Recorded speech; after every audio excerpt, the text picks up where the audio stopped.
Hi, I'm Neil Kubler from the Department of Asian Studies and Chinese language teaching, Chinese language teacher training, and Chinese linguistics is what I do. When it comes to teaching and learning Chinese, and I think a better formulation would be learning and teaching Chinese, because the emphasis should really be on the learning. That's more important ultimately than the teaching. But I think there are two aspects of this, what we call fact and act, or education and training, or some people call it academic learning versus experiential learning. I have a friend who compares this with sex education as opposed to sex training. I think most enlightened parents would agree that sex education for our children is a good idea. Sex training for our children, I think people might have some reservations about that. Well, when it comes to language teaching, however, that's exactly what you want to do. Because I think for adult learners, anyone over the age of 15 or 16, on the one hand, you need to know a little bit about how the language works, the geography of the mouth, where you put your tongue, how you make the sounds, certainly the grammar rules, how the language is organized, cultural knowledge, knowledge about the society, etc., etc. However, that is less important than drill and exercise, and most importantly of all, creative use in using the language. So the former, learning about it, is what we call fact, and the latter, using it, performing it, is what we call act.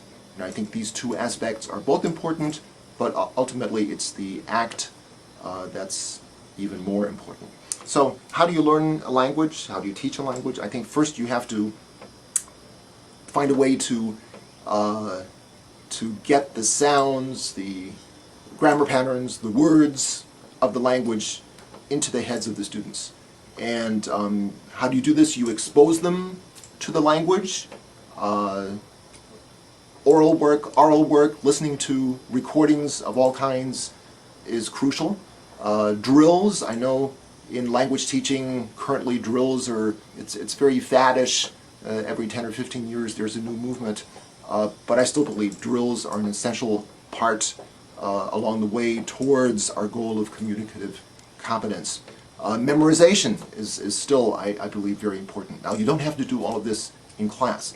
Indeed, I think a lot of beginning language teachers, they sort of think it's all about what I do in class, and that's really not true. We should think of the language learning process as including even larger amounts of learning activities that are done outside of class.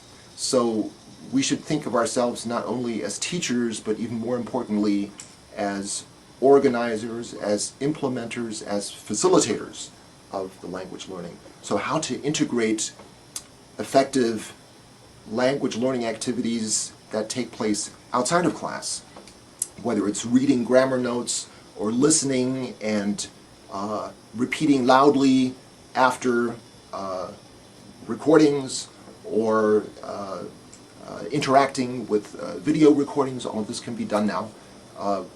Whether it's that or in-class activities, they're all important. And in good language programs, students actually spend more time on the out-of-class activities than the in-class activities. So, and then of course, very, very important, we have to find ways to get students to use creatively all these good words and grammar patterns and cultural practices, what we call performative culture, how to use all of that creatively. Okay, a few other thoughts for beginning language teachers: don't talk too much. We all like to hear our own voice, but ultimately it's about the students' voices. So I tell beginning teachers, never talk more than half of the time. If you're talking more than half of the time, you're doing something wrong. Also, vary the order of calling on students. Certainly we don't want to go 1, 2, 3, 4, 5 always in the same order. You got to spice it up, mix it up. Also, don't do what I'm doing right now, sitting. If it doesn't mess up the video, stand. Spice things up with some props. If you're talking about the colors or numbers, 你買黑色嘅，抑或紅色嘅，抑或藍色嘅，有幾多支啊？Bring objects, props, liven up your teaching to the maximum degree possible. And not just you, but get the students to stand up. So I think the configuration of the classroom, where the seats are, where the table is there enough space to move around? This is all vitally important. We want to really get the students involved in this. Speaking loudly is important, and you want to get students to speak loudly. I think a good balance between group work, the whole class repeating or drilling after the instructor, and individual responses. Obviously, the smaller the class is, the greater the proportion of individual work, and vice versa. The larger the class is, unfortunately, the more drill work you have to do. I think with very large classes, you could consider, for a small portion of the time, breaking students up into pairs and having them do pair work. But of course that has many disadvantages also. And other thoughts, build up from the back. If you're doing a drill, like I came in on the 11 p.m. plane from New York City last night. If you were going to drill that, start from the back. 11 p.m. plane from New York City last night. And then I came in on the plane, and then put the whole thing together. Because if you first drill the end part, you will first of all retain the normal intonation, and secondly, by first drilling the ending part and then later drilling the first part and then putting the whole thing together, students are much more likely to remember the whole thing. And this, by the way, is my very tentative script for this very informal video. And that reminds me, having a plan for every class is vitally important. Being impromptu and stream of consciousness, you can do a little bit of that, but you want to really be clear about the learning goals for this 50-minute or 75-minute session, and you want to have a plan. Maybe you'll end up deviating from it a little bit, as I have, and that's fine, but you have to have a plan of where you want to go. And my only other suggestions, well, I guess there are two. One is, what I always do is every single class I have a very brief 2 or 3 minute quiz at the beginning of class, and that has two advantages. It serves as incentive, of course, for students to do the vitally important out-of-class preparation for my class, and secondly, it serves as incentive to come and to be on time. Because if they know class starts at 8:30 and there's a quiz that starts at 8:31, they'll be there.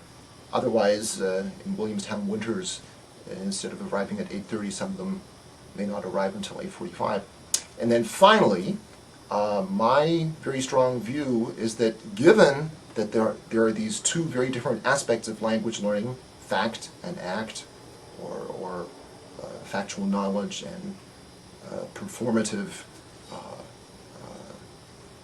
action using the language. Therefore, you want to reflect this in your teaching, and you're going to have times when you explain things in English, or for very high-level classes you can do it in the language. But most of the time, you're going to be having ACT class, where you do these drills and exercises and creative uses of the language, and you want to separate them. So you don't want to jump back and forth from English to the target foreign language. Rather, you need long stretches of time that are all in the foreign language being learned. And my recommendation for doing that is either, if you have 5 classes a week, make 3 or 4 of them foreign language only, language pledge, not a word of English, no matter what. If students have questions, they can see you after class or during your office hours. Or an alternate approach would be, if we're talking about 50-minute class sessions, the first 40 minutes, you can put up a little sign, Chinese only. And then the last 10 minutes, you can turn it around Chinese or English. And during those last 10 minutes, students can ask any questions they have. The instructor can make any grammatical or cultural or other explanations that he or she wants to make. But I think dividing it very carefully and strictly, having certain set times for the foreign language only, and other times when the foreign language and or English can be used, makes for much more efficient instruction. Thanks.